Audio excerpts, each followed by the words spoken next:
I think last week what we looked at more, it was more on trying to analyze this data while using different softwares. All right.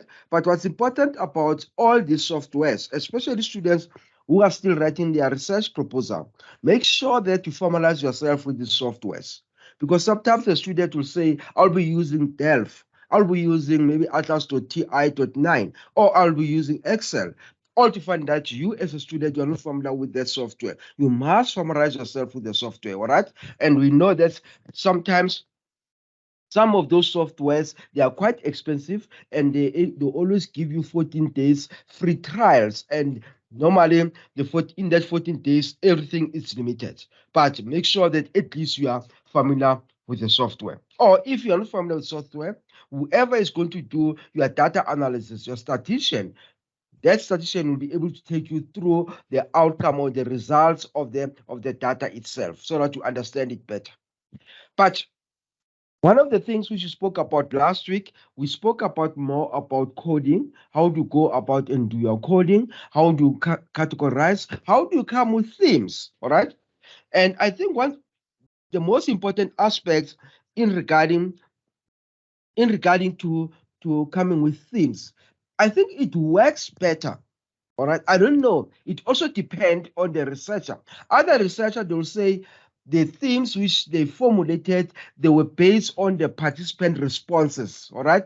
Especially in qualitative. All right. But I found it easier if you formulate your themes based on your research questions and also your objectives. Remember that your research questions, they should be able to tie with your objectives. So if you have the two of them, it's easy for you to formulate a theme, all right, or themes. If, for example, you have 5 objectives, definitely you can come with 5 themes around that, all right? And also maybe can extend those themes to have maybe sub-themes if there's a need for that, all right? But at the end of the day, what we are saying to you, you need to formulate the themes. And I've seen with most of the students what they normally do, and I also do the same most of the time. If I'm doing qualitative, when I develop an interview schedule, I look at my title, I look at my research questions and the objectives always. So that when I ask my participant different questions during the interviews, those aspects, I make sure that I touch on them. Then it becomes easier for me to come up with better themes around it. But the other way of formulating themes, it doesn't mean that you have to look at your research questions, you have to look at your objectives or your title. You can also use the available themes from the literature. There's nothing wrong with that. All right. You can formulate the themes based on the literature. Because at the end of the day, excuse me, what we are saying is that when you develop the interview schedule, you could also use the literature. So basically, you can also come with the themes which are already there in the literature itself. There's nothing wrong with that, all right? But we like always to add a little bit of value in the knowledge. That's why we like to come with our own themes, all right? So that's how you can go about doing all those aspects. And I think that the other important aspect we spoke about the different types of observations and also the different stands. I'm not going to go through that again. But the session of today, basically, we are saying at the same time, you need to also to understand the actual population. All right? Remember that you can't have a research if you don't have a population.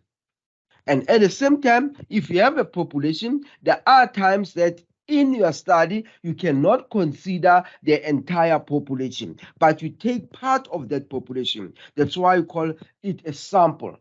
Or alternatively, at the same time, we expect you to take and guide us about the technique which you have used, or you just have to tell us what I think it's a technique. Yeah, the correct word is a technique. The technique which we have used for sampling. All right. You cannot just say, I decided to sample 15 students. All right. We'll ask you about the sample technique. Because remember that we say a sample, it should be a representative of the entire population. So that's why the sample technique needs also to be described. And the other thing, you need also to convince us why this limited sample? What size? What has informed the size of your sample? All right. I think if I can just share, there was a session which I had with one student this week. Definitely the population is huge, and the sample is being determined for the student. And the student needs to try by all means to meet the sample size. All right. Because if, for example, I'm doing my quantitative, there are 30 participants, or the population consists of 30 principals. How do I go and decide in the quantitative to say I'm going to forward the data collection instrument to only 5 principals? What informed me about that? All right, based on the sum of the population, it's only 30. Do I need to come with a sample size there, or should I sample all the participants?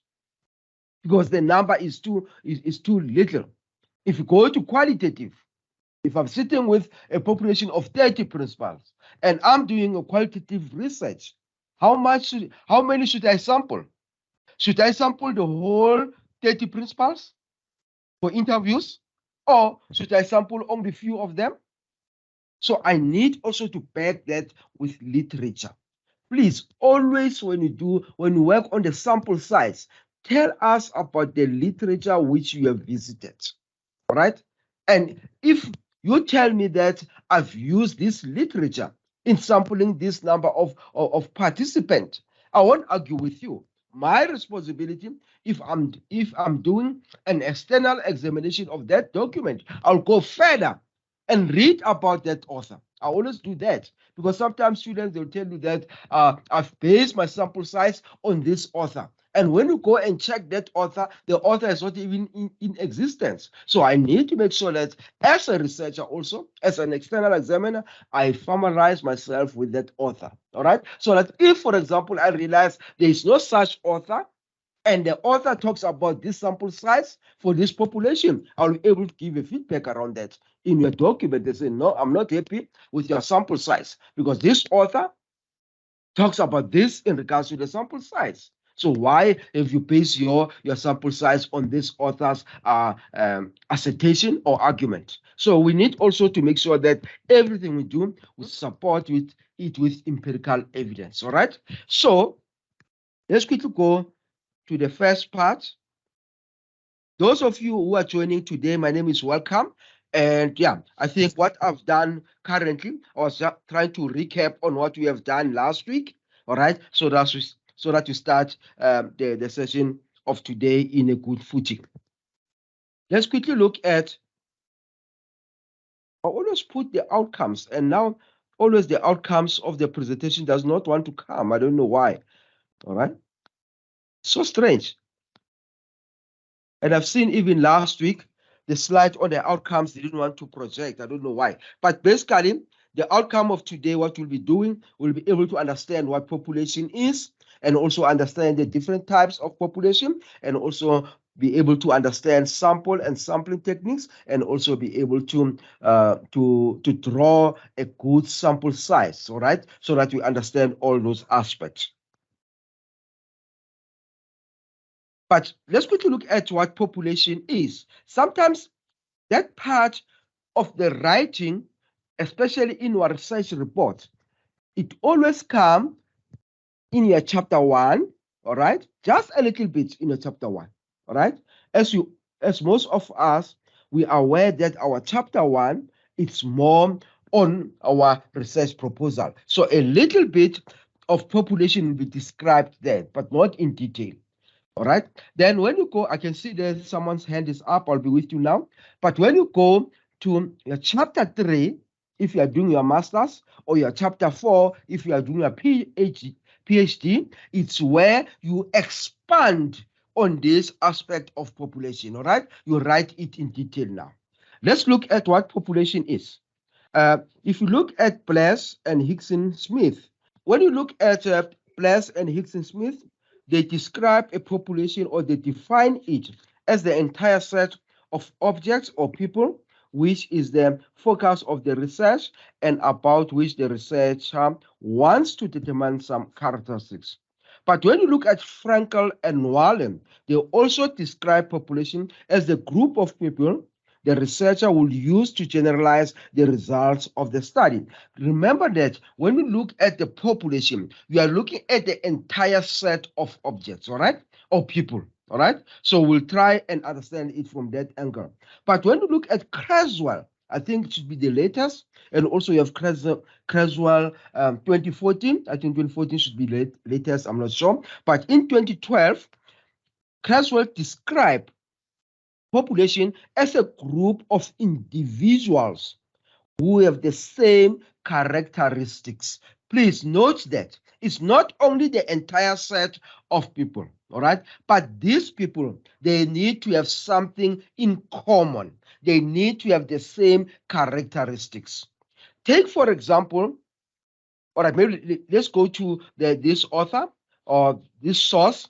How do they describe population? They say a research population is generally a large collection of individual or objects that is the main focus of the scientific query. All right.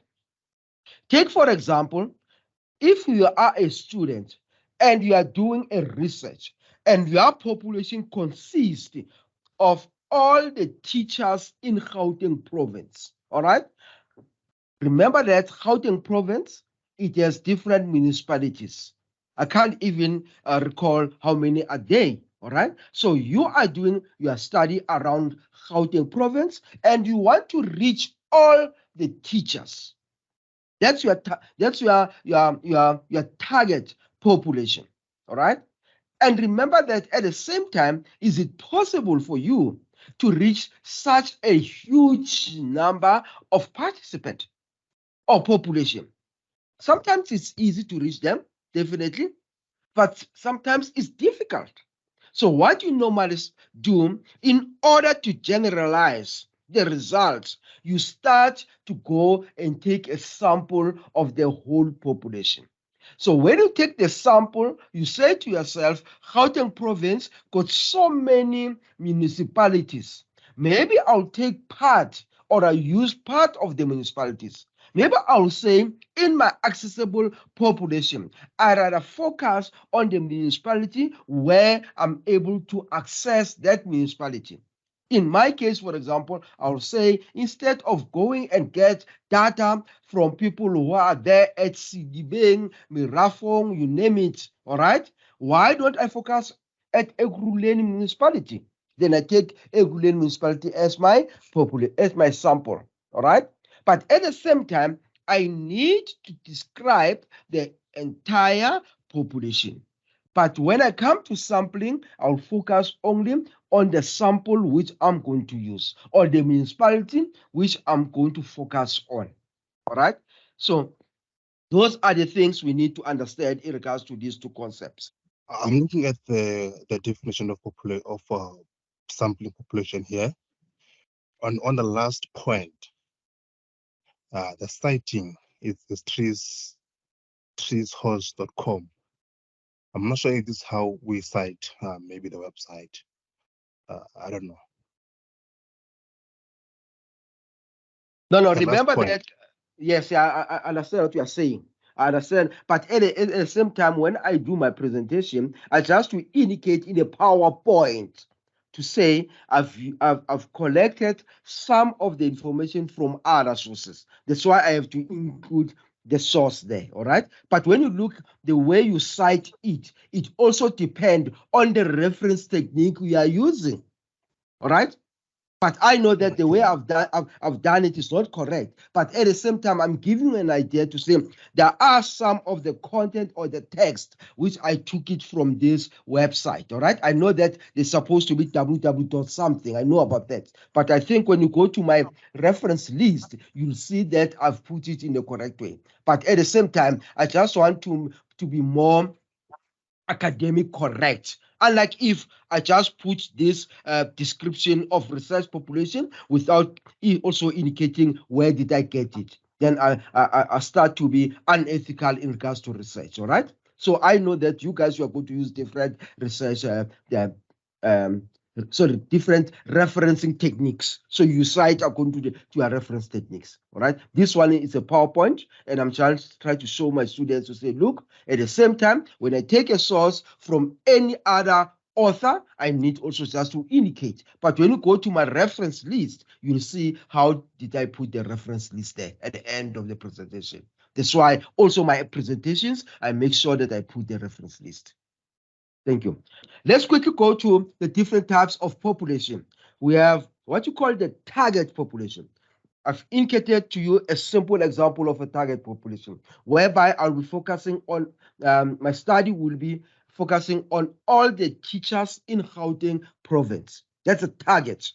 But when I narrow it down, I can narrow it down to the accessible population, where I'll say, instead of focusing my study by collecting data from all the teachers in Gauteng, I can choose a municipality. All right. For example, I could focus more at Ekurhuleni, and Ekurhuleni municipality becomes my accessible population. But remember that, colleagues, these two concepts, target and accessible, sometimes when we do our writing up, we don't distinguish between the two. It's also fine. Right?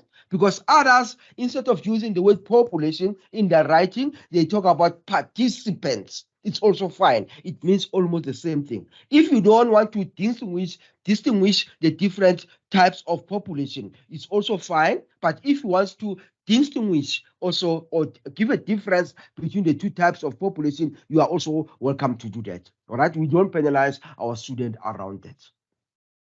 But when you look at the target population, we have spoken about that one. It indicates the entire group of people or objects to which the researcher wishes to generalize the study findings. And when you look at accessible population, it's the portion of the population to which the researcher has reasonable access, may be a subset of the target population. All right. In other words, now we are saying to you, you are allowed still not to take the whole target population and take a population which you have accessibility towards it. You can use that type of population, all right? But remember that all of these things, they are building up from your research proposal. If you have said to us in your research proposal, which you have also been granted ethical permission around it, if you have said that you are going to collect data from all the teachers in Gauteng province, we expect you to do that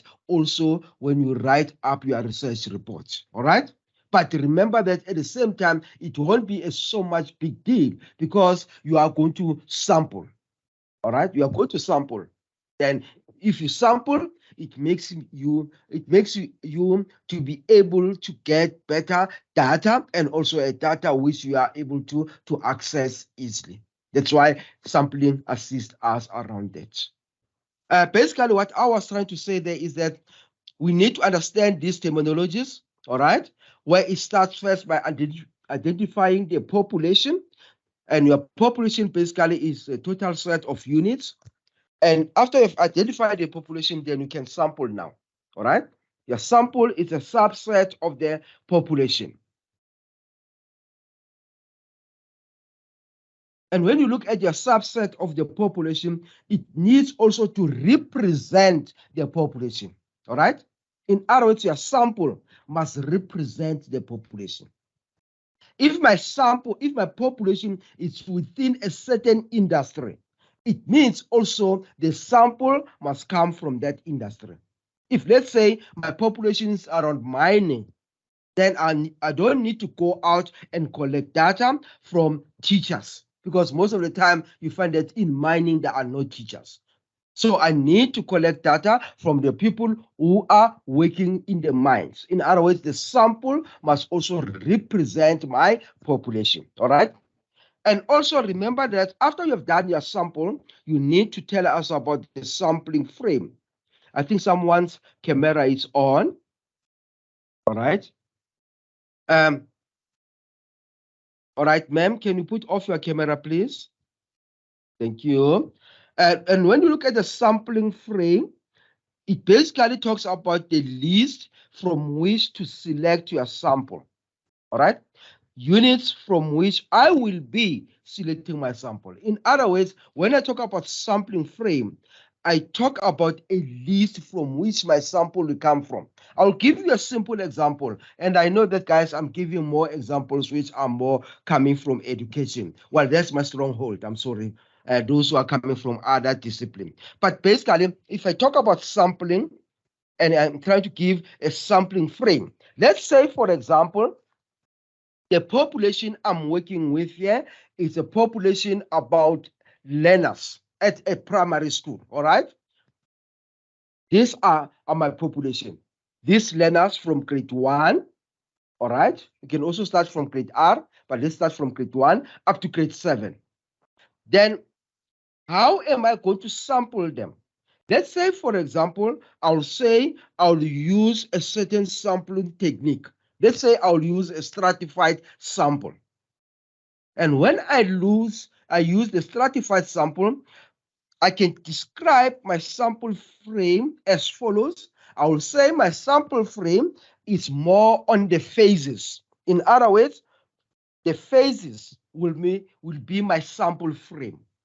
Remember that at primary school, we have 3 phases, all right? Which you have the foundation phase, the intermediate phase, and also the senior phase. And these phases, I can refer to them as my sampling frame. So my sampling frame is going to be a list from which to select my sample. Where am I going to select my sample? I'm going to select my sample in all of these 3 phases. All right? Then I can describe it as my sample frame. At the same time, I need also to talk about the sample design, all right?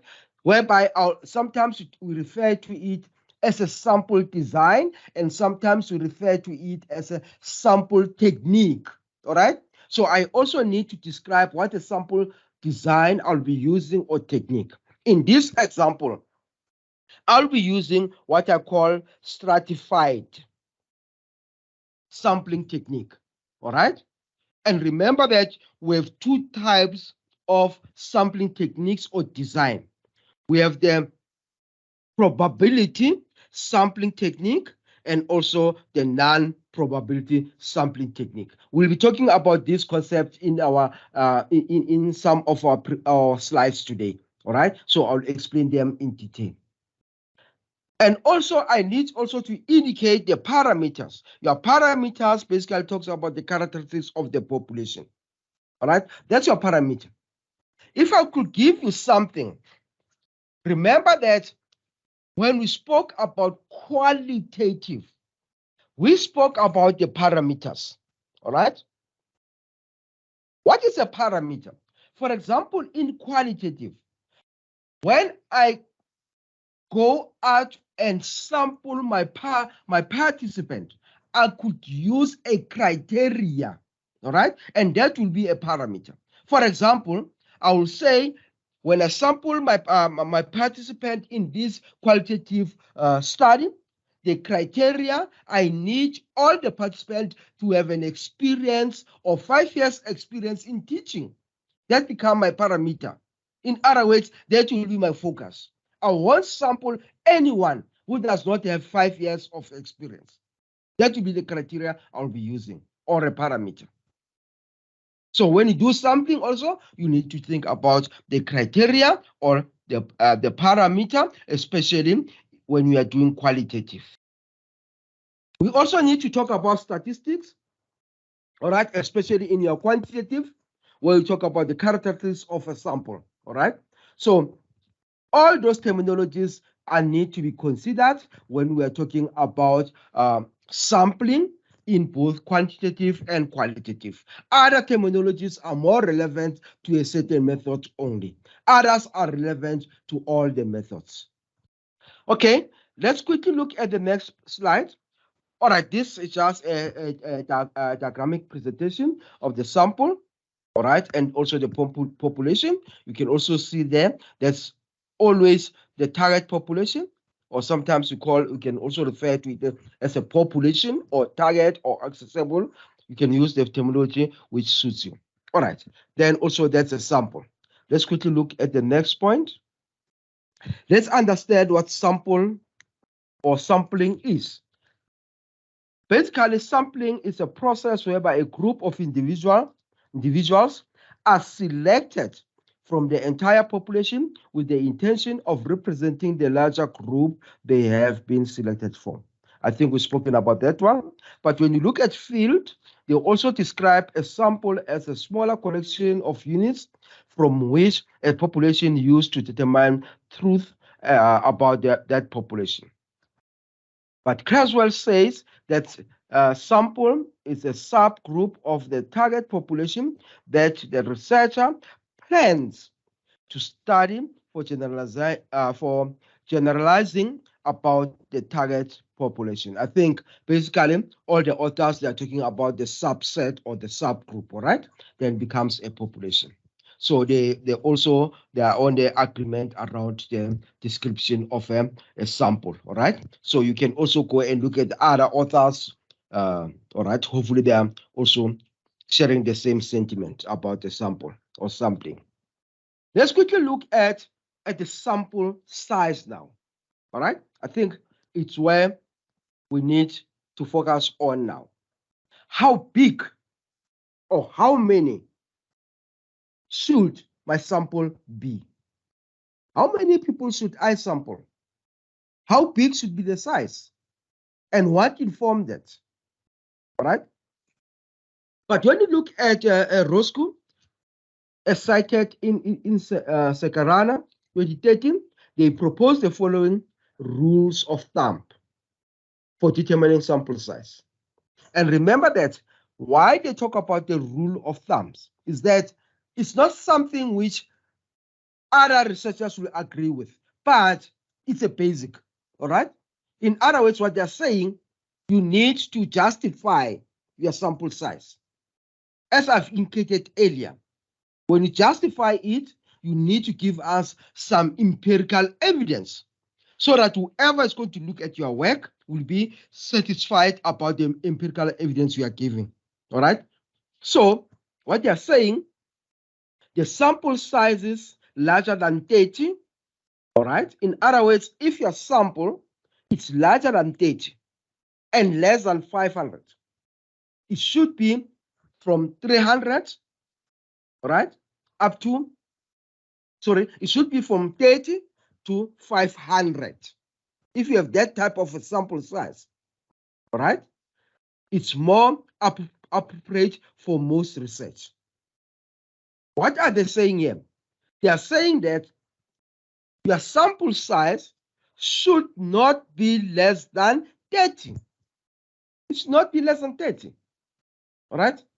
And remember that at the same time, you need also to consider the population. If I'm doing a quantitative study, I can't come with a sample of 29. All right?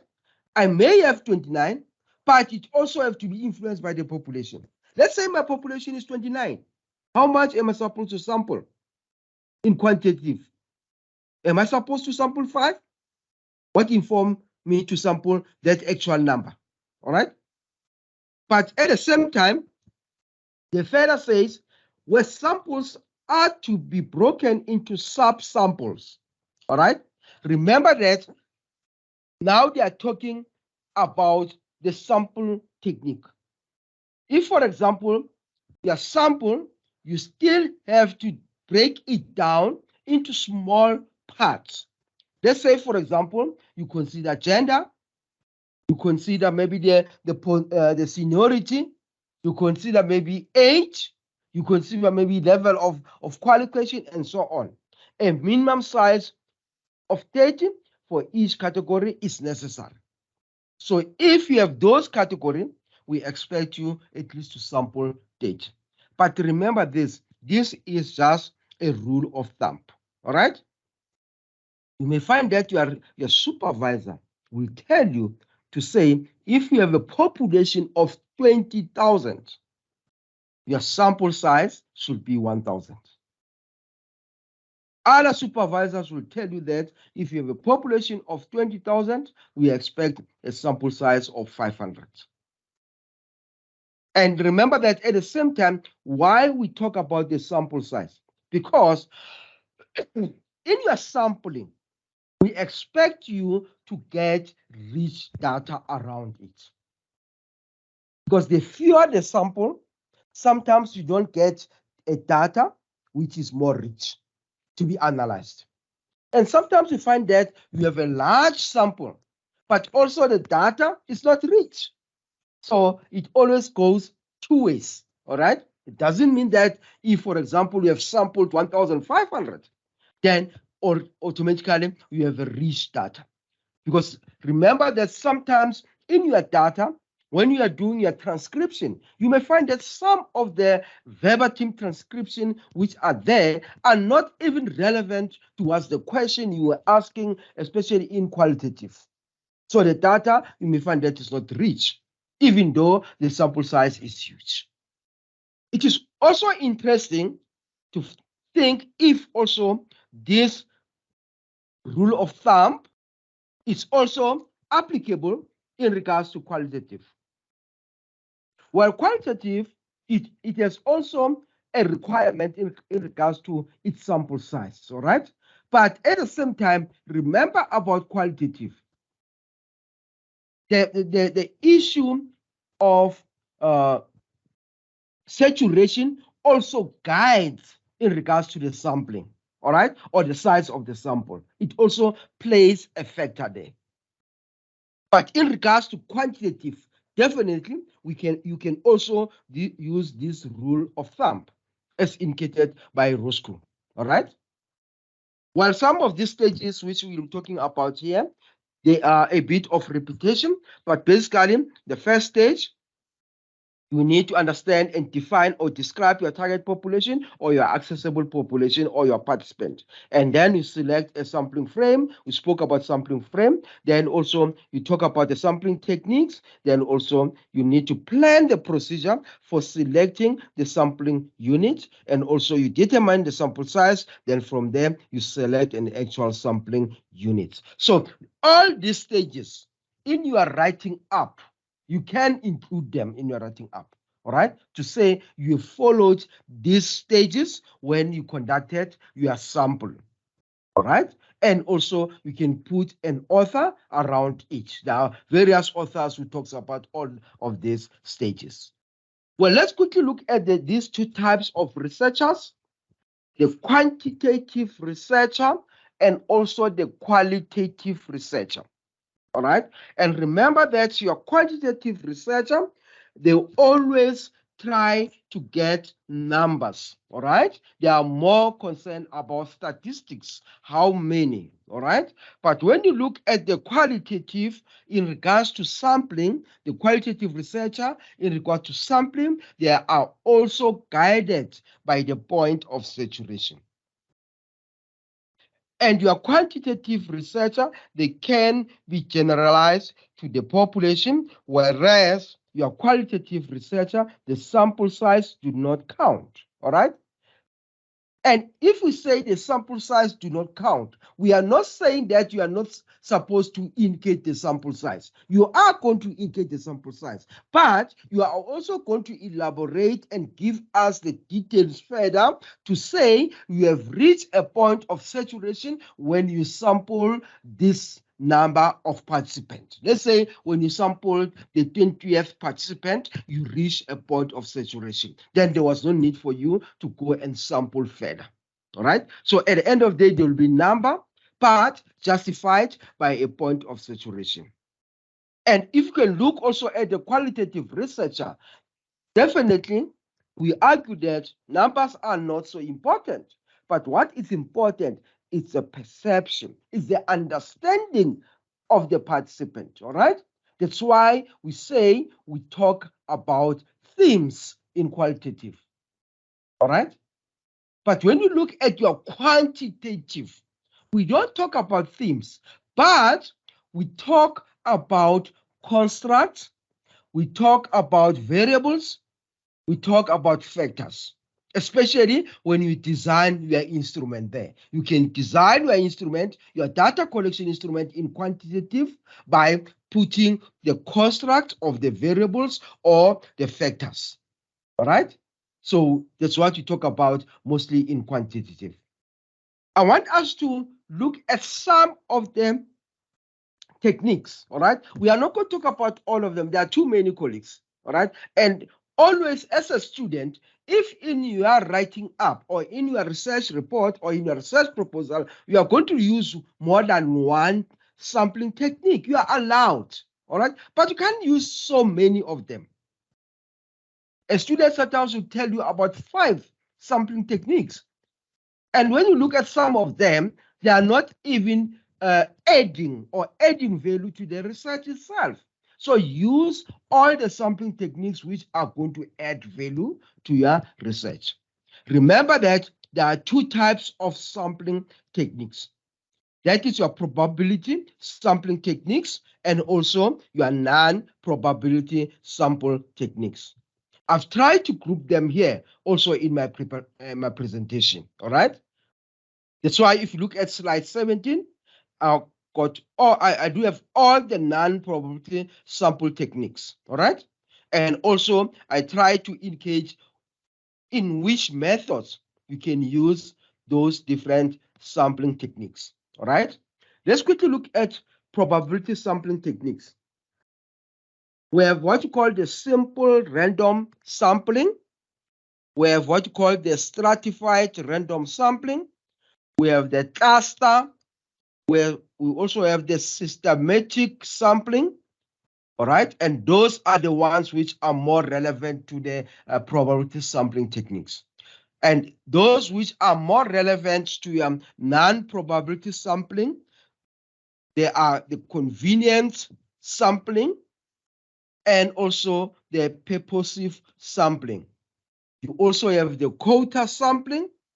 You also have the snowballing sampling. All right. And if you can look at all of them, in other words, you're talking about there are almost 8 sampling techniques. All right. But we group them according to probability sampling and non-probability sampling. Let's quickly look at the simple random sampling. It's whereby participants are selected in such a way that all members of the population could have an equal representation. All right.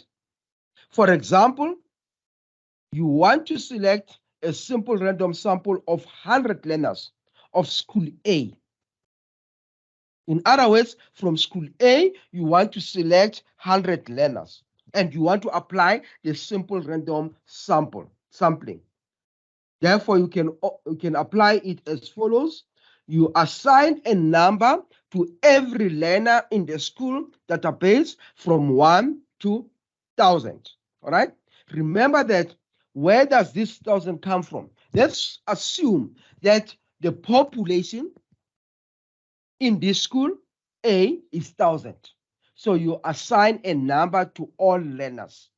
All right. So that you reach the actual population, which is 1,000. You can assign it in a different way. You can assign it per grades if it's primary schools. You can assign it as per surnames. You can use whatever method you want to assign those numbers.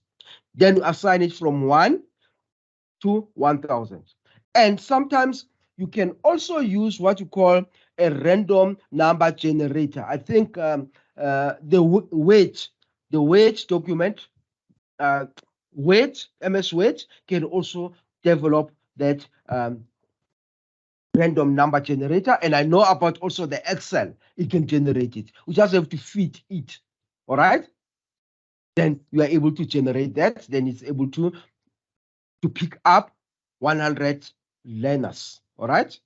Simple. That will be the most simple random sampling. All right. Or you can also use a hat. You know, in the past, I remember when I was doing the research methodology some times ago, all right, in my honors, when they were explaining this method, then we'll use a hat. in that hat, we'll put numbers. We take piece of papers, then we write numbers. If, for example, we want to select 20 out of 100 participants, then we give numbers 1 up to 100. Then inside the hat, you put all those numbers which you have written in those small papers. Then you close your eyes or they blindfold you. Then you pick whatever paper you want to pick. Then from there, after you've reached 20, then you check the numbers. Then you allocate the numbers to the participant. All right? Yeah, but now we're talking about the time of technology, by the way, guys. Please use technology. All right. The one which I like the most, especially when I'm doing my research, and because my research mostly is on school based, I use stratified random sampling, where you take a strata, a part. I think I've explained the stratified random sampling when I was explaining the terminology there. So I won't able to go there to that example again. I think all of you will be able to see that example. I think I've explained it when I was talking about the 3 phases in primary school. All right. How will I apply the stratified sampling there? You also have what you call the cluster sampling. Your cluster sampling, it's a technique in which clusters of participants that represent the population are identified and included in the sample. Example, let's look. Please don't confuse stratified sampling and the cluster sampling. All right? Because your stratified sampling, basically, you take your population and you group it into subgroups or into strata. All right? But when you look at your cluster, it's whereby participants that represent the population are identified and included in the sample. Let's look at the example. Maybe it's going to make sense. I'll try to explain it in this way. Even though you'll be looking at that example, I'll explain in this way by giving a practical example. If I want to apply cluster sampling, let's say here at UNISA, we have campuses. I'll talk about campuses. All right. We have the main campus. All right. You also have the sunny side.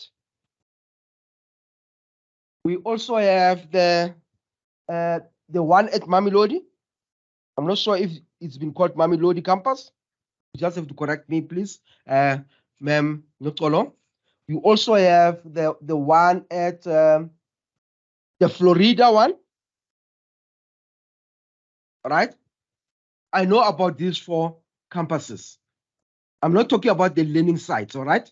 But I'm talking about the campuses. Please correct me if maybe Sunnyside is not a campus. I thought it was a campus. But let's assume there are 4 campuses, all right? So if I want to apply the cluster sampling and I want to collect data from UNISA, then what I'll do, I'll go to each campus and collect data from each campus. Then it becomes a cluster. All right. Then if I want to go further and apply stratified, what I will do, I'll look at Gauteng. All right. I'll say from Gauteng, how many learning centers we have in Gauteng. Then I can apply a stratified sampling in that aspect. But the cluster, I can apply it to the campuses.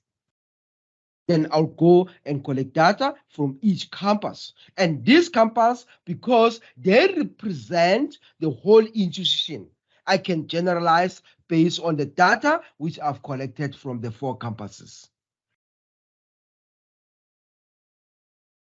I think it justified the example which I've put there. Let's look at that example. It says the university has campuses in 7 provinces across the country.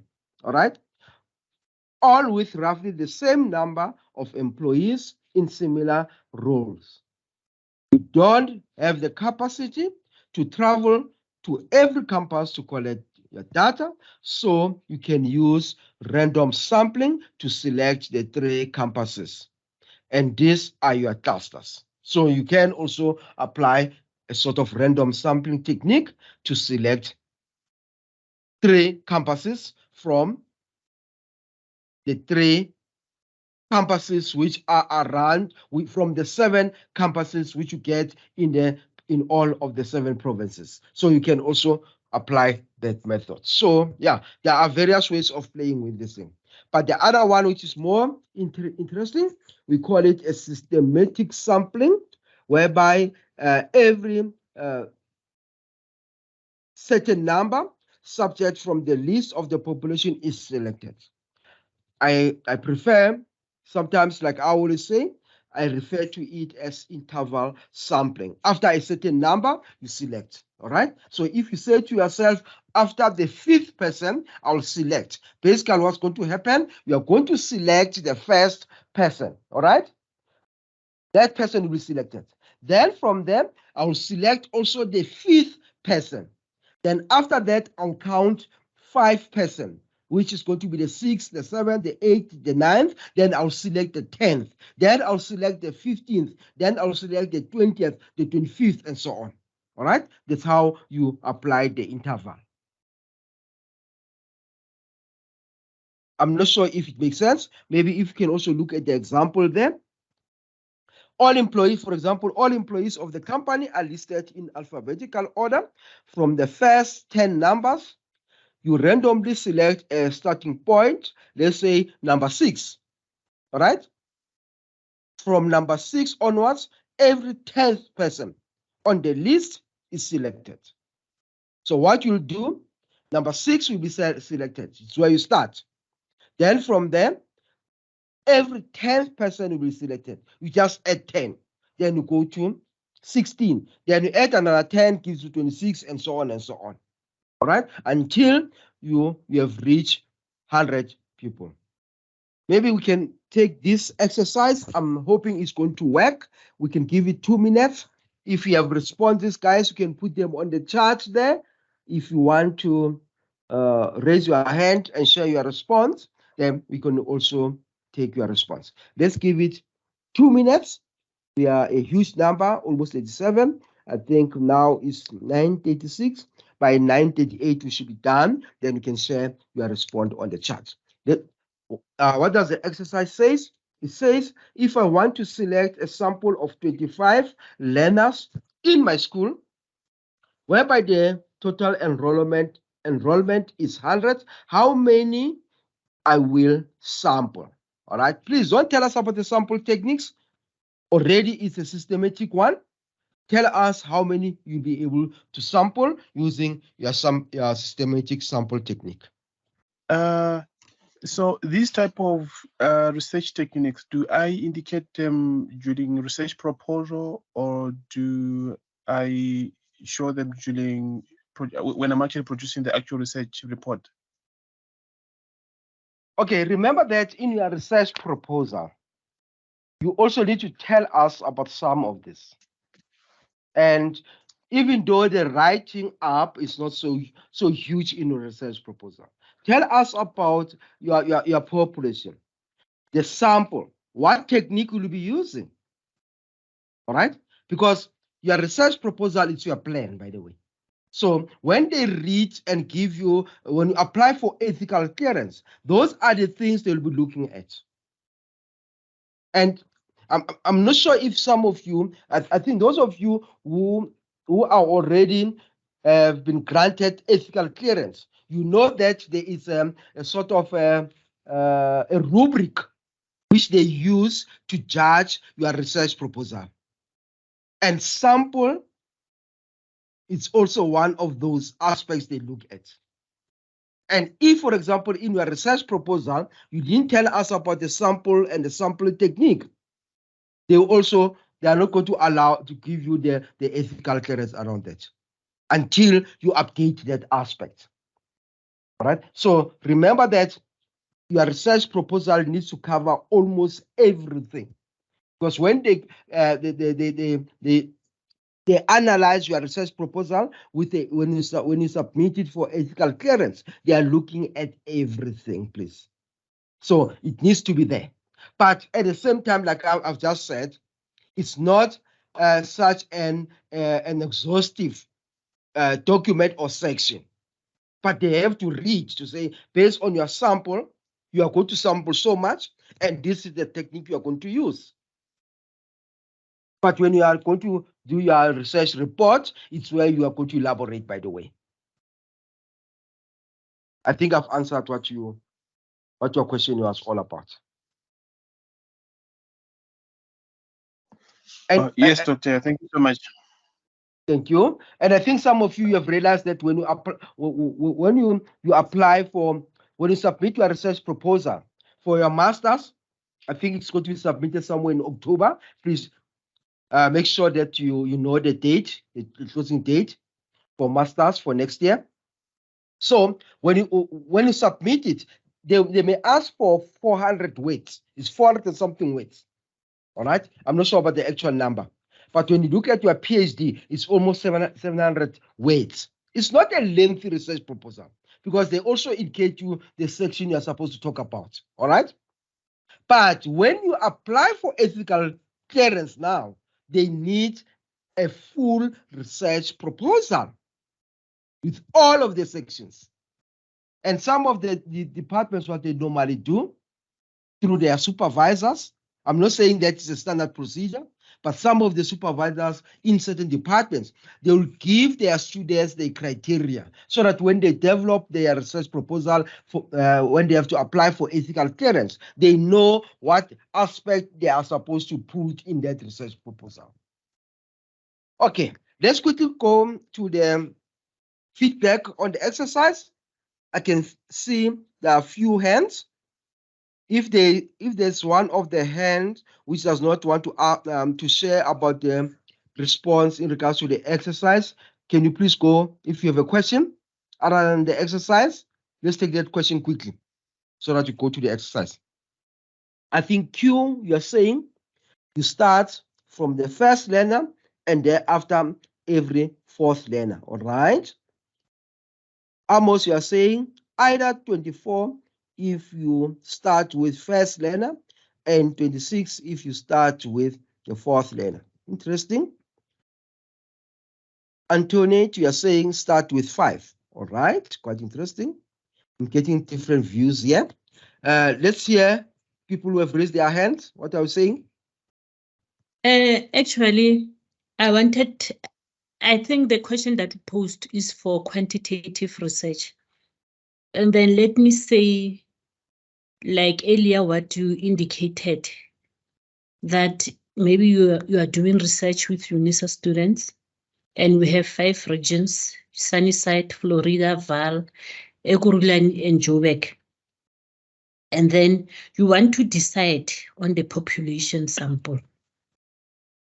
And you touched it, but I just want to understand. I know you are still coming to qualitative research. How are you going to go through them? Okay. Meaning, I must know how many students are in Joburg, in the Vaal, Ekurhuleni, Sunnyside, and Florida, because on my proposal, I said I'm going to use 25 students from different in Gauteng region from different centers. So okay, maybe yes, that's the question. All right, maybe let's do it in this way. Let's work on this exercise first. Then from there, I can give you an opportunity to ask your question. Then before we move to the next slide, all right? Let's quickly work on this exercise. Then after that, we'll give you an opportunity to ask your question again. Okay. Let's see. Basically, thanks for your participation, colleagues. We appreciate it. But I've just put as the solution there from my side, where the exercise was, if I want to select a sample of 25 learners in my school, remember that we are using what you call the systematic sampling, all right? And if I can just go through the It's what we refer to it as the interval sampling, according to my own understanding, all right?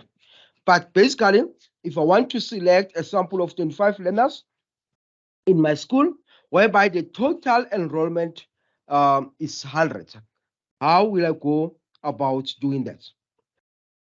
I will decide the total number of the learners. Definitely it's 100. We know that. With a sample of 25. In other words, I want to sample 25 from these 100 learners, all right? And that will give me 4. In other words, what I've done there, I will take 100 and divide it by 25. Then it gives me 4. Where will I start? The starting point will be the number between 1 and 4, right? Which is 3 in that case. In other words, what I'll do, the third learner will be selected first, followed by the 7th learner, all right? Then remember that's the interval name, all right? What's our interval there? In other words, our interval there, it's always the 4th learner, all right? So after I've selected the 7th learner, then I'll select the 11th learner, then from them, the 16th learner until I reach all the 100, all the 25 learners which I wanted to select, all right? So I think, yeah, it also someone indicated the 4th learner and so on. Okay. Maybe before we go to the next slide, quickly, colleagues, I just want to make sure that we don't fall behind. Member Sirame, maybe can you just share your predicament so that maybe the other colleagues, please, guys, if you are there also, you want to give your own advice, you are allowed to do that as a student, please. It doesn't mean that all the advice must come from Dr. Kopeka. Maybe some of you have already traveled that that journey. You can also advise, all right?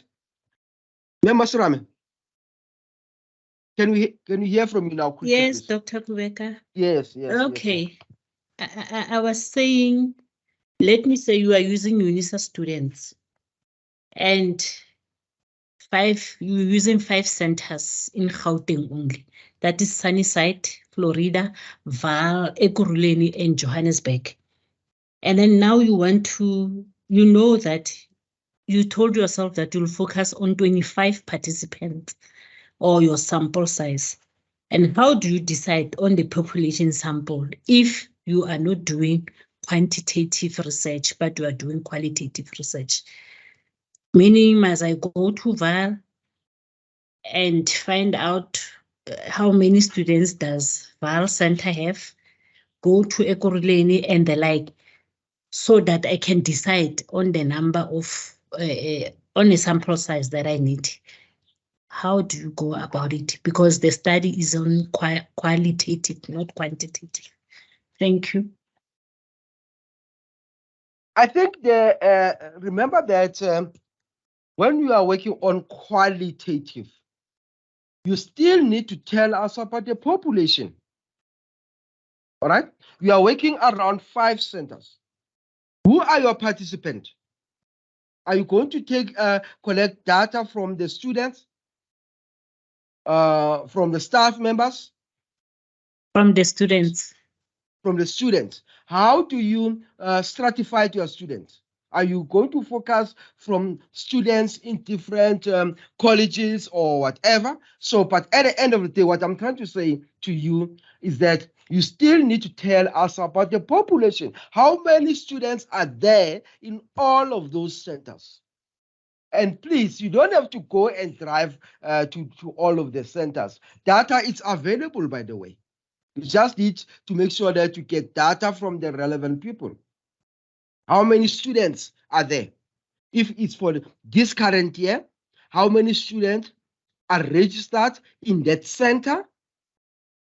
Then from there, you give us the total number of students in all the 5 centers. You break it down into centers to say, Ekurhuleni, there are so many students. You can even describe the population according to maybe their area of studies. Those who are doing maybe maybe accounting, education, law. We can also break it in that way. All right. But at the end, we need to get the population. Now, after we have, all right. I'm sorry. Let me say you want to find out the students who are using the counseling services in the counseling unit. So it means you are only going to focus on those students who are using the counseling services, or you are going to find out how many students do we have in the VAL? And then, okay, how many are using your services? Yeah, this is where I'm lost. Thank you. Okay, I think you are becoming more specific to your research now, all right? And remember that what I'm talking about here, I'm referring to the actual population, not students who, for example, who are using certain support and all of this. All the students who are registered per each, for each center. There are so many. Let's say, for example, we are sitting about 800 students across all the 5 centers, all right? Then it means your population consists of 800 students. Now, because it's qualitative, how do you draw your sample now from this population of 800? You draw your sample as per a certain criteria. And remember, in your case now, I'm not sure what criteria you will be using to interview the students. You should have a criteria, all right?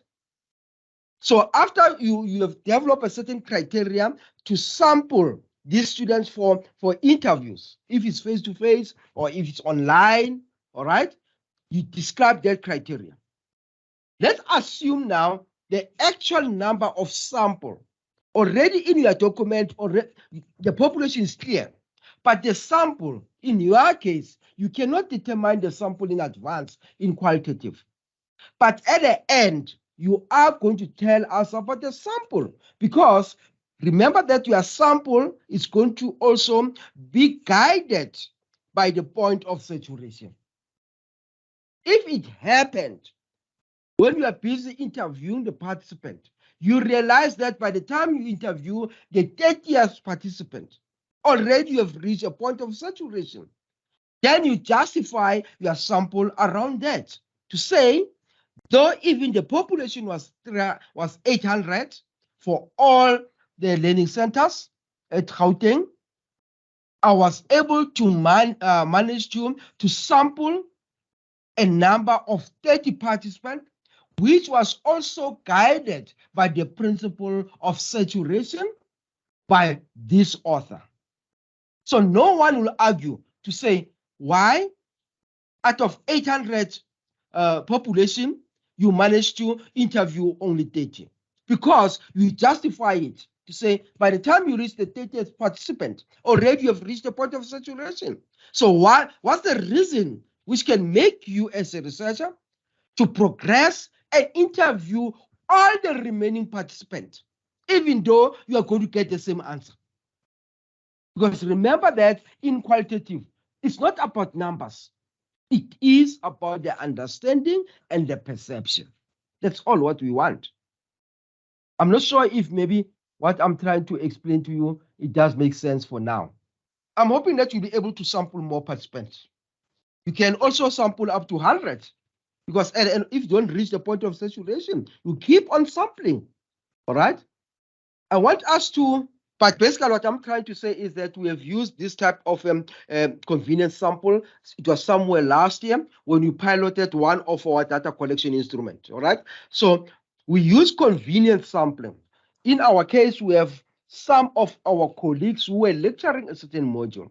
So instead of piloting the whole question, the questionnaire to the entire undergraduate students in our case, we just targeted, I think there were 3 colleagues who are lecturing a certain module. And that module is about student support. So what we did, we used convenient sampling. We went to those classes, then we piloted the questionnaire, and it was convenience sampling. In other words, we make sure that we sample our participants as per accessibility. It's more convenient. You can also use convenience sampling. And I think most of us as students, when we are doing our research, most of the time, our studies, we always use convenience methods, all right? It's rare to find a student who's based in, for example, in Namibia. Then a student will say, I'll be collecting data from South Africa, let's say in Gauteng province. A student will say, I'll be collecting data from Namibia. And that is convenient sampling. We just spoke to Masiramen just now. All right? She's collecting data from students who are studying in UNISA. And that is convenient sampling. But you also have an example of convenient sampling there. I think it's more simple. I won't go through that example. You can read it when you receive the PowerPoint, all right? But you also have what you call purposive sampling. Participants are selected based on specific criteria. And please, when you look at these non-probability sampling techniques, it talks to qualitative. Bear that in mind, all right? Because sometimes you find a student who's doing qualitative. Then a student will tell me that this, she's going to use stratified sampling. Then I'll also always have an argument around that. But when you look at purposive sampling, definitely talks to qualitative. Because we use a certain parameter, all right? We've spoken about parameters or criteria or characteristics to sample your participant. I've given you another example around that. An example of if your study is based on mining, you cannot go out and sample people from education, let's say from schools. The criteria you will be using there or the parameter, you go to the mining industry and sample people who are working in that industry. I think another basic example, maybe let's quickly look at purposive sampling. Participants are selected based on specific characteristics such as experience or knowledge on the subject matter that is investigated. I've also used this type of a sampling technique in one of my studies. When I was doing my PhD, it was mixed methods, quantitative and qualitative. And when I sampled those principles, I have to describe the criteria. And the criteria was more specific. I wanted to sample principals who have experience, certain number of experience as principals. That was the criteria which I used, because the questions I was asking them, a novice principal will never answer those questions. So when I select my sample around that, I was more specific because I already have the biographical information of the participant, especially in my quantitative part. So it was easy for me to go to the qualitative one. Here is another example at the bottom there. It talks about, for example, you can use these characteristics or criteria where you talk about the first generation students. What are the first generation students? I think most of us, we are familiar with that concept. Those are the students who are the first in their families, both from the mother side and the father side, to attend university. Then we refer to them as the first generation students. That could be a criteria I'll be using. So you must be able to describe the criteria which you'll be using, especially if you are using the purposive sampling technique. Another interesting technique in regards to non-probability sampling, which you call it the quota. I think most of us are familiar with the quota, even though nowadays it's no longer being used. Remember when we managed to get our democracy, all right, after 1994, there was a quota which was given, especially in the sporting code, to say each and every sporting code, there must be representative So a quota system was applied to say you cannot have a national team if you don't have so many people who are represented according to different races and so on. That was a quota. You can also apply a quota sampling in your when you sample your participant. The snowballing sampling. I'm not sure if I've shared this one with you guys. Remember that before I'm talking about before 1994. I want to say before COVID, all right? When the country was in lockdown in 2020, some of the students already they had their research proposal being accepted, and they were granted ethical clearance to conduct their research, all right? That was in 2019. And when they were supposed to conduct their research and to collect their data in 2020, already we were on COVID.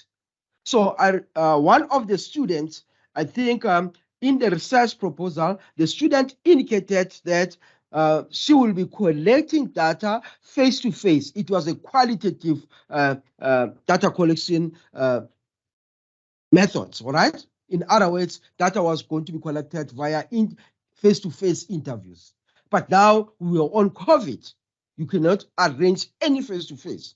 So the student has to come with another way, even though in the research proposal, based on the ethical clearance which was granted, the student didn't indicate this type of a sample technique, the snowballing sampling technique. But now we are faced with a situation where the student has no choice. The student has to continue with their research, all right? So the student opted to use the snowballing sample technique. And as I indicated maybe in one of the presentation, I'm not sure with you guys, you are allowed to deviate from the initial research proposal, even though you have been granted permission around it or ethics around it, as long it is not a major deviation. But you have to justify it in a form of writing, especially when you are doing your research report, all right? So the student did the same to say, look, now I'm faced with a situation. I can't do face-to-face. So the student opted for snowballing sample technique. How did the student conduct that type of a technique? Basically, the student wanted to collect data from 3 primary school face-to-face. But unfortunately, when the students sent out the online interview to the 3 principals, only 1 principal was able to respond, and the other 2 principals could not respond. It means there were no teachers who participated. All right? So the student what did in that regard, used a snowballing technique to ask the principal who participated on the interview schedule, which was emailed via a link, to say, can you please also suggest additional 2 principals whom I can contact and I can collect data from them. And that was snowballing. In other words, now the student have to collect data from 2 different schools, which were not part of the research proposal. And in her writing, she has to indicate that aspect. So you are allowed to use snowballing as a sampling techniques, especially if the situation is more difficult and you cannot overcome that situation. I think let's quickly look at what the literature says about snowballing here. It says it's when you don't know the best people to study due to complexity of events, like for example, the one I've said, COVID-19 pandemic. Therefore, you could ask the targeted participant to suggest other individuals that could be sampled.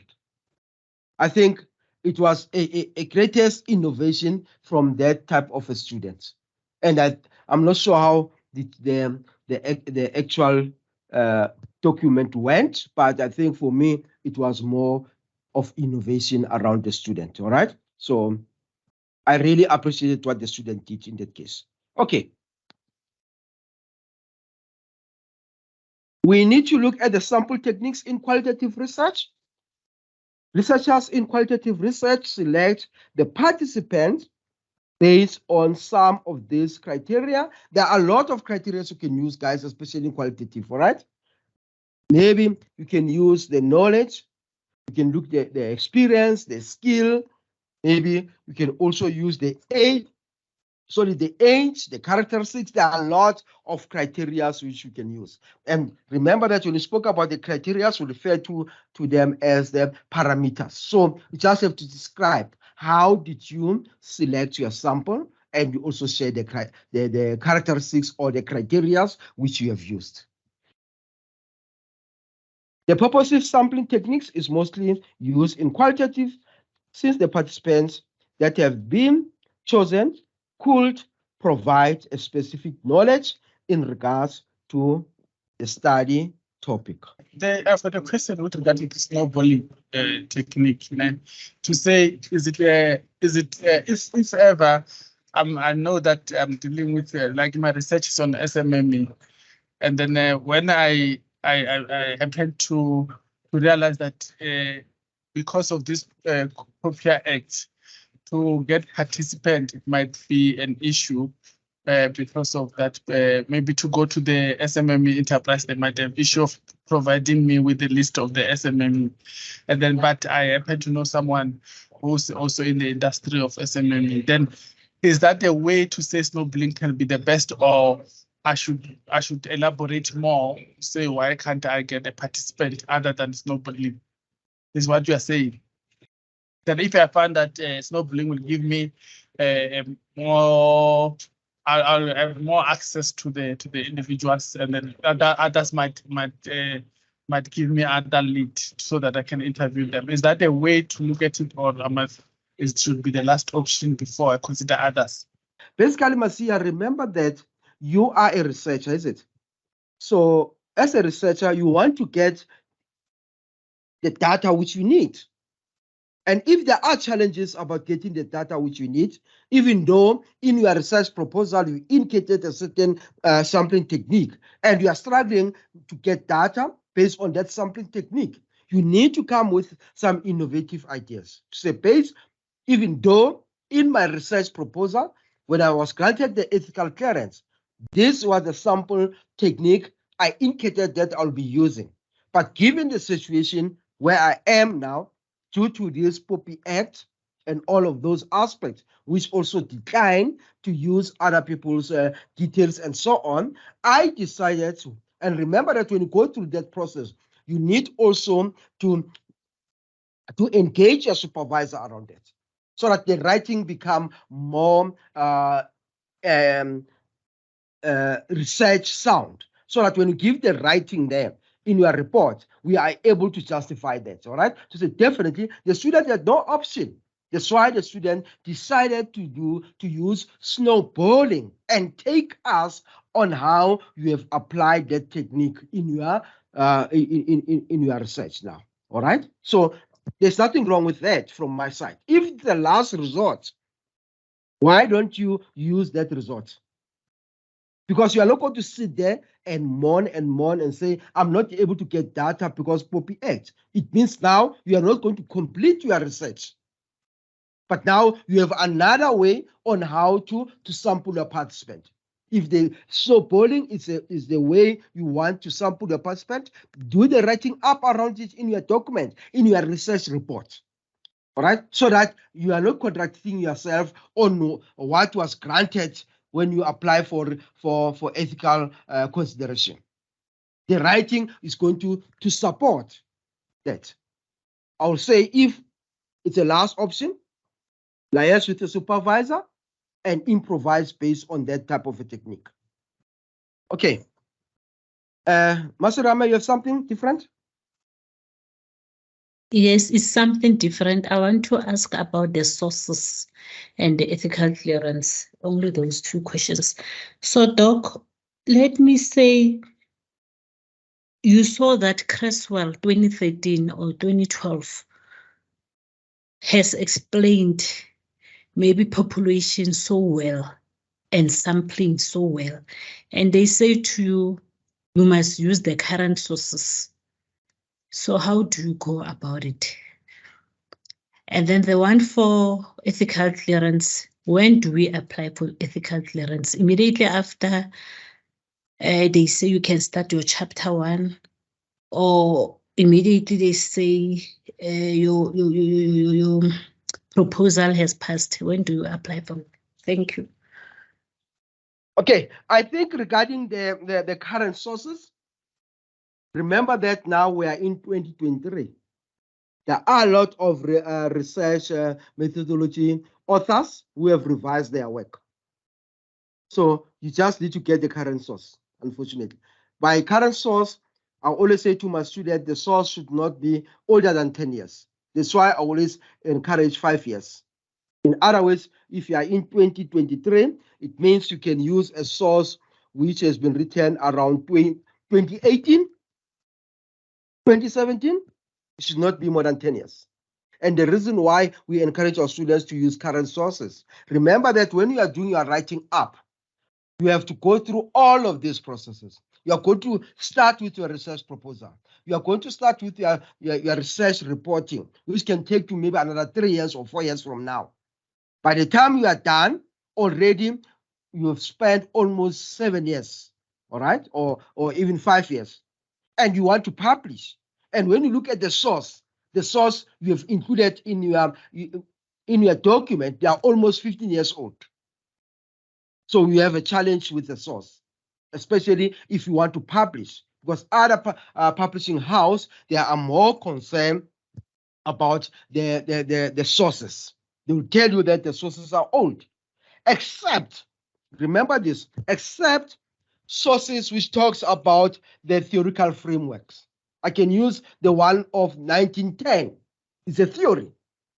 And also in regards to the sources where it talks about your research methodology, we need the current ones because all those study material have been revised now and then.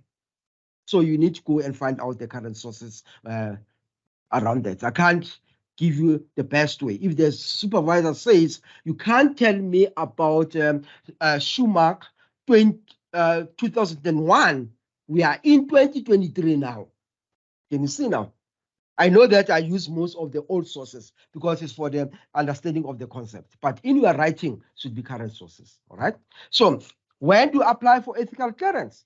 One, the first thing what you do, I think most of you know about that. I just want to repeat quickly. You go and do whatever study you have to do. Then from there, you adhere to the due dates. You submit that research proposal, all right? If it's master's, almost 400 and something words, according to those sections they prescribed. If it's PhD, I think it's almost 700 and something words. I'm not sure about the actual number. Then from there, if your research proposal has been accepted, the supervisor will tell you that you need to apply for ethical clearance. You cannot conduct or collect any data. It doesn't stop you to write your first chapter. No. You can write your first chapter. But remember that. Wait for all the process to go through. Make sure that the research proposal has been accepted. Make sure that you have applied for the ethical clearance. And remember that if you rush things, you may find that when you apply for the ethical clearance, they also have a suggestion in regards to the topic. So make sure that everything, you take it step by step. All right? After you have been given the ethical clearance, start to write whatever chapter you want to start to write. Other supervisors, they'll say, we start with literature review. And I like those supervisors. I've seen most of them, they'll say, I'm not concerned about your chapter 1. Can you start with the literature review? But what I'm trying to say, the only time you can start to collect data if you have been granted ethical clearance. I just want to ask something. In my write-up of my methodology chapter, now that I know that I'm going to use purposeful sampling technique, maybe for example, not snowballing or maybe snowballing over the other technique, then do I have to to write about things that I'm not going to use, or must I concentrate on that purposeful sampling only? Or do I have to justify why I'm not using other over the other? Is that necessary in my write-up of chapter 4? All right. Let's get it clear now. That's what I always say to my students. It depends on the level on which you are writing at. If you are writing at PhD level, that's NQF level 10. Can briefly describe those other type of sampling. All right. And sometimes I always say to my students, why do you describe those type of sampling at that level of writing? Why? Instead of focusing on the one which you are going to use. But when you come to NQF level 9, which is your master's, definitely share some of those aspects with us. All right? But after you have shared and given maybe the different types of the probability sampling techniques and also the non-probability sampling techniques, then you emphasize there in your writing to say, in this study, I'll be focusing on these two types of sampling techniques, and you elaborate on them now. All right, but you have given us at least to make us be sure that you are able to understand some of them, not in detail, by the way. All right, but when you go to NQF level 10, and that's NQF 10, which is your PhD, I don't want to read about those if I'm an external examiner, because you know what, students who are doing that most of the time, they just want to add up the content. And I'm not interested in my student at that level to end up the content. No, I'm not. There are a lot of things we need to focus on at that level. So if I don't see it at that level, I won't even ask you. But at your master's, definitely, you want to see it a little bit. All right? So, like I'm saying, it depends on the level where you are. All right, let's give the last person, then we move to the presentation quickly. There's a hand. I can't recognize this hand. There's one hand. Good morning, Doc.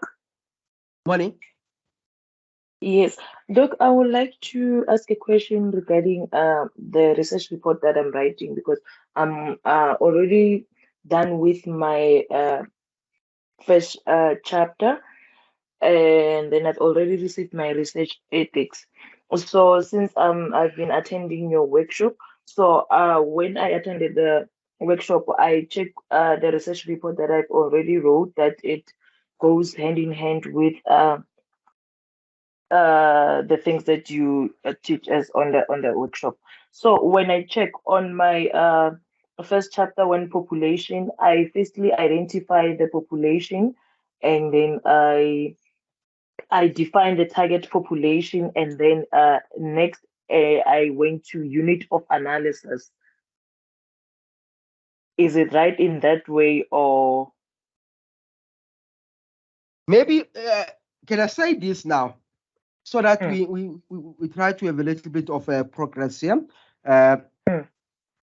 If you have written something, whether it could be a chapter or sections, you are allowed to email it to us so that we read and give feedback. It's better to give feedback on a document which I'm able to see, because now I'll give you feedback, or to find that I'm not even able to see the text of that document. I can mislead you. So rather email it to, you can email it to Nokolo or Ria, and also to myself. Then I'll be able to give you feedback around that. I think it's going to be fair to other students in this workshop. All right. Other question related on what you are presenting, you can ask. I'm not stopping you to ask questions. All right. But I'm just saying, for further reading, email the document, then we can give you feedback around that. All right. Okay. Thank you so much, Dr. Thank you. Let's quickly look at the sample size in qualitative again. Here are some of the authors' colleagues, all right, various authors. Maybe some of these authors, their writing are a bit old, All right, we have 2013 there. We have 2014. Maybe we have the latest, but that's how they describe them. The acceptable sample size in qualitative. All right. So what I'm trying to say, I'm not going to go through each one of them, but what I'm trying to say is that when you decide about the sample size, both in quantitative and qualitative, you must justify it according to certain empirical evidence. That's all what you want. All right. And make sure that the information is correct, because like I've indicated, some of the external examiners, they will go up and look for that information. All right. So if they don't find it, you are in trouble. You have to recorrect some of those aspects. But here are some of the authors who are talking about the sample size in qualitative. Maybe there are others. All right. There are many, by the way. All right. So you can look at them. How do they describe the acceptable sample size in qualitative? All right. So I'm not going to go through each one of them. I want us to look at the writing up of the section. All right. I think all of us, as we I was taking the questions from some of the colleagues here on the chat and those who have raised their hands, we have spoken about how this section is being positioned in the different writing, in your research proposal, in your research report. Well, I think here I'm just trying to explain how do you write up all of these sections, all right? But like I've indicated, there are times, especially in certain level, we accept that our students are supposed to give us more, all right? Instead of describing some of the concepts. I think there's one student who submitted something recently, if I'm not mistaken, all right? And I remember when I give feedback, I even asked the student to say, I don't think at this level we should be dealing with defining this concept, all right? So, but basically, you need to position it well in your research proposal and also in your research report. When you are writing for a certain level, their position are different. In your master's, definitely, we know that in your research report, in your master's population, you also put it in your first chapter, but briefly, then you go to chapter 3, where you explain in detail, is it? But the PhD is different. You have it also in your chapter 1, but you get it again, maybe in your chapter 4 or your chapter 5, when you talk about your research methodology. Okay? Those who are still writing at their honors and their masters, here is the best way on how to position it or how to do the writing up in your research report. All right. For example, when you look at the sample and sample techniques, you first describe you define what the sample or the sample techniques it is, and also you provide the sample size. Then you describe and justify why you have chosen that type of a sample technique and so on. All right. So that's how the writing up should be covered. I've got an issue with this research methodology because I'm on a PhD level. But yes, my supervisor did mention exactly what you just said earlier, to say I should not write about all other. In my submission to her, to my supervisor, I wrote about all other. I thought because I know that in master's level I used to write about all this technique, but my issue was now is on this focus group. To say someone I know that sometimes, sorry for where I am, it might be noisy. Someone told me that sometimes when you are writing, there is in a special focus group, when you put them in one space, even though you can get an expert to conduct the focus group on your behalf, sometimes there will be this one person who dominates over the others, who cannot give the true. Because of the other people will feel intimidated and they don't talk much if there's somebody who's talkative, and then you don't get the themes right. Because I'm doing qualitative, then it discouraged me or to do that. Even the scholars, others who wrote this focus group, sometimes you might not get the best results that you are looking for. Then on that, I know that my supervisor, she's too I study, she's more like focus group. Then does it mean I need to be persuaded by that or by the scholar or my supervisor because they like focus group? Is that the way to go? I think we always like to use different ways on interviewing our participant, all right? Because when you look at individual interviews, it has a lot of disadvantages, all right? And also it has some advantages. Because in individual interviews, no one is being intimidated, all right? No one is overruling other people, all right? But the disadvantage with individual interviews is that it takes a long time. You're going to interview one person for 30 minutes.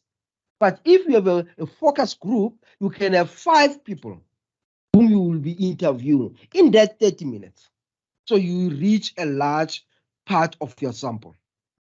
But the other thing to ensure that there is high participant in these focus group sessions, no one is overruling the others. What you need to do as a researcher, you are the one supposed to set them up. All right? You need to set them up. If, for example, I'll give you an example now. If, let's say, I'm going to conduct a focus group in this school A with all the teachers who are teaching the foundation phase. Let's say there are 8 teachers, and I want to have 2 focus group interviews. How will I set it up? I'll get the details of the teachers myself as a researcher. All right? And when I say the details, I'm not saying that I will go out and get their cell numbers, their home address. No. I'll know that in grade 1A, this is the teacher. Then I'll have grade 1B, the teacher, and so on and so on. So what I'll do, I can apply any methods which will suit me to come out with 2 groups out of these 8 teachers. I can apply maybe any sampling technique. I can mix them myself so that when I'm going to conduct the interview with them in those groups, I end up not having what I call a friends focus group. Because if I don't do that as a researcher, they are going to group themselves. All right? But now, if they group themselves, I end up not getting what I want as a interviewer, sorry. All right? So I need to make sure that I set up those aspects. And if you have set up it so well, you may find that in a group, you are able to mix the characteristics. And you don't need to find out about, to say, based on the 8 teachers, who's the dominant one, and so on. No, you just have to mix them up. And I'm telling you, you can get a best formula around it. It works better in that way. But you know how people are. Sometimes they can resist that, all right? But it's rare. It's rare. You need to explain to them why are you taking the charge of mixing them up. You give them the reason why. Because if you don't give them the reason, you're going to listen to the same person in that group. Every question is going to be answered by that person. Because there's this thing of saying we believe that other people are knowledgeable than others. It's what's happening in the working in some of these institutions. All right, most of them. There are people who dominate. So in order to avoid that, you can also formulate the focus group yourself. But maybe the supervisor got other reason why she wanted you to use the focus group. All right. Yeah, but sometimes could be the reason, the one you've mentioned, sometimes could not be the reason, you know. Yeah. But I'm hoping that you'll be able to get all the participants to participate in those focus groups. I think someone was questioning my in-text citation. Like I've promised, here are the sources which I've used. All right. So you are welcome to visit them. Okay, I think we are done. If there are no questions, guys, let's meet next week. I think next week, what we'll be focusing on, we are going to focus more on ethical consideration in research. Why ethics is so important when you conduct research. So that will be the main focus of next week, guys, at 8:30 also. And thanks for attending the session. and I wish you all the best in your writing. Those who want to still to send some writings to us, you can send them. If you want us to have a online consultation for an hour, you can also do it via Nokolo on Memria. They can book the session. And thank you, guys.